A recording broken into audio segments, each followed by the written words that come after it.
Talking to one of my kids one night, and big feelings were being talked about. We had tears, we had frustration, and I just remember looking at them and saying, it's okay to feel that way. Just don't get stuck in it. And I've carried that little statement for years now. Just like you, your feelings matter, no matter where you find yourself. Maybe life is rushing by like a waterfall, or peaceful like a quiet lake, or breezy like sand in the desert. Here, we're learning to be brave enough to feel the sound.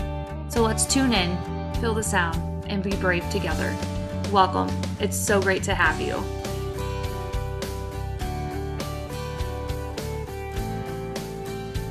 Hey, welcome to Tune In.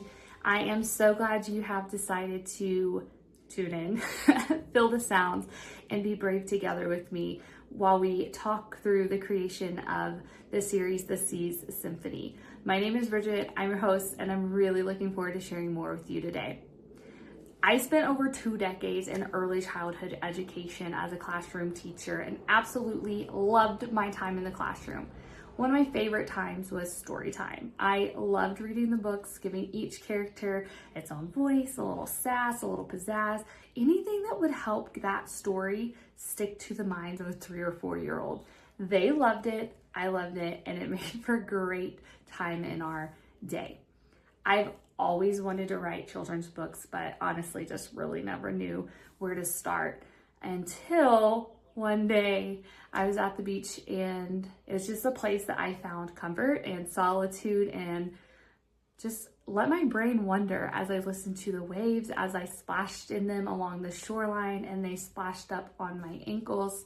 And as I was standing there, I just thought, I wonder if we associate sounds to feelings. And it seemed a little obscure, but I went with it, and ta-da!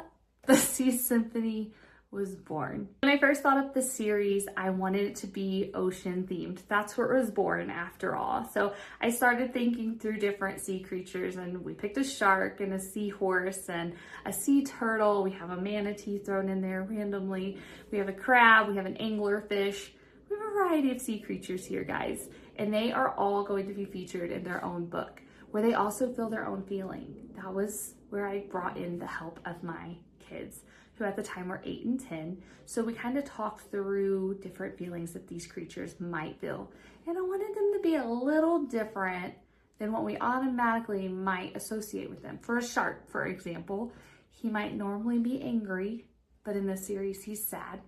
And then as we worked through, we picked a sound to associate with each feeling as well.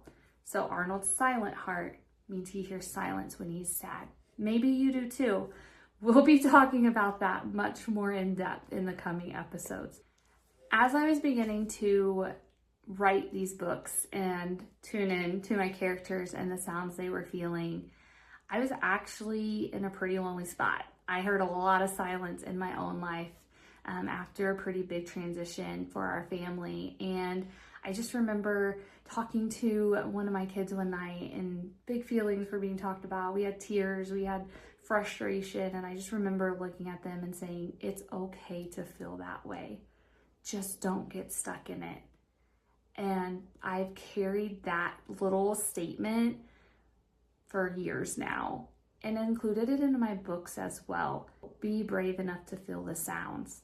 That's the tagline, and that's what these characters learn. It's okay to feel sad like Arnold and to hear the silence. It's okay to be angry at a situation that's outside of our control. It's okay to be happy and cheerful when others around you might not be.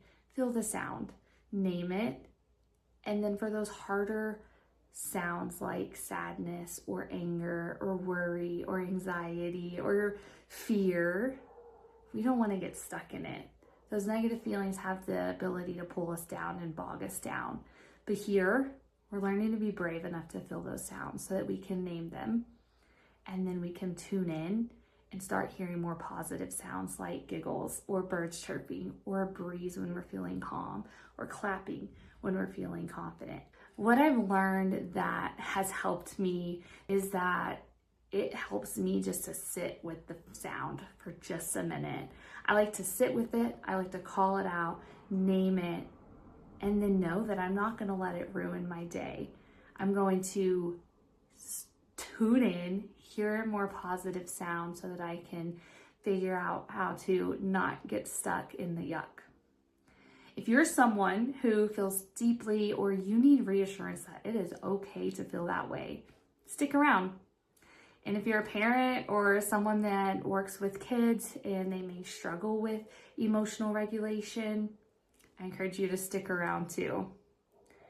Creating the world of the Sea Symphony is just the tip of the iceberg. This is a space of learning, breathing, hearing, healing, feeling, and even being brave.